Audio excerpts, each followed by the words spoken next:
So a couple board games. We were talking about board games. If you've never played any of the like modern tabletop games and you are interested in getting into the hobby, I think it's a really rewarding hobby. If you like video games, there's a pretty good chance you'll like board games too because of the mechanics. And Ivan, don't post the link. Oh man, they deleted all your messages. That's too bad. Couple board games to try out if you've never played any before. First one on the list. This is my all-time favorite board game. It is Ticket to Ride. This one is a classic. It's sold millions of copies. You can readily get this at like a Toys R Us. Well, okay, they don't have Toys R Us in the States and stores are closed. It's not hard to get this on Amazon or online. It's one of the most popular modern board games in the world. You're collecting train routes throughout the United States, but they have different maps around the world.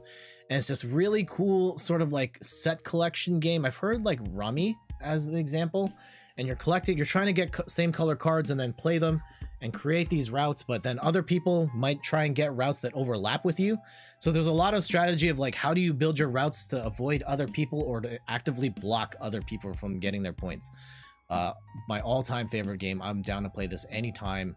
You can get this digitally as well. There's a great version you can play on the phone. You can get this on your computer. Ticket to Ride, all-time classic. Cedric says, I just won the first game of Tetris I played in months. Congratulations. Congratulations. Air horn for you. Okay. Here's one. This is a party game that is, I think it might... This isn't going to be for everybody. It's a lot of fun, but because of the subject matter and the devices that are in use, I can understand how certain people would not want to play this game. But as a party game, for those who are okay with the theme, Cash and Guns. Cash and Guns. This is a party game where you are a group of criminals who are having a dispute over how to split the money, and you get into a big gunfight. And like people are, I'm not going to bring it out. I don't need people taking clips of me holding like a fake gun. But there's actual foam guns in the box, and you are pointing guns at other people in a standoff, trying to get them to either back out of the fight or stay in the fight.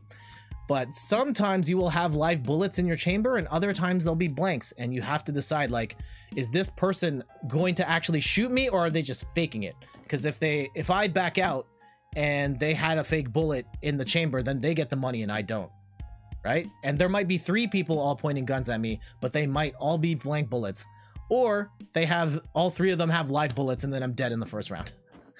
So it's this really interesting press your luck game. Definitely fun in a large group. I would recommend at least 4 to at least 5 players. I think you can play it with 4. The box says 4 to 8. I'd recommend at least 5, ideally 8. Oh, such a good game. Cash and Guns. 2 more. If you're looking for something to play as a team, I would normally recommend Pandemic. But in light of the circumstances, that's probably not the the most timely choice. So instead, I went with another co-op game from the same designer, Matt Leacock, and that is Forbidden Island. And this is a game where you are a group of adventurers who are on a sinking island, and you are working together to collect the artifacts and get to the chopper. It's actually probably easier to learn than Pandemic, and it's one that works well. Each character has different abilities, and this one's pretty fun to play. I personally prefer Pandemic, but if you're looking for like your very first co-op game where you're not actually competing against one another, you're fighting against the game together, this is a good place to start. Forbidden Island. And last but not least, this one is okay, I can't take it anymore, but I'll manage to do my homework while watching. Homework, you gotta get it done, man.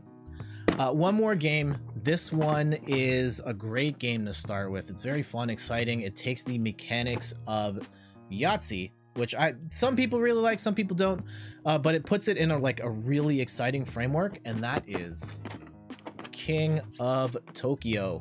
You are playing as like Godzilla and King Kong. Like, I think you can actually get King Kong as an expansion, but you are these big monsters and you're fighting each other and you're trying to get control of the city and score the most points and try to not die.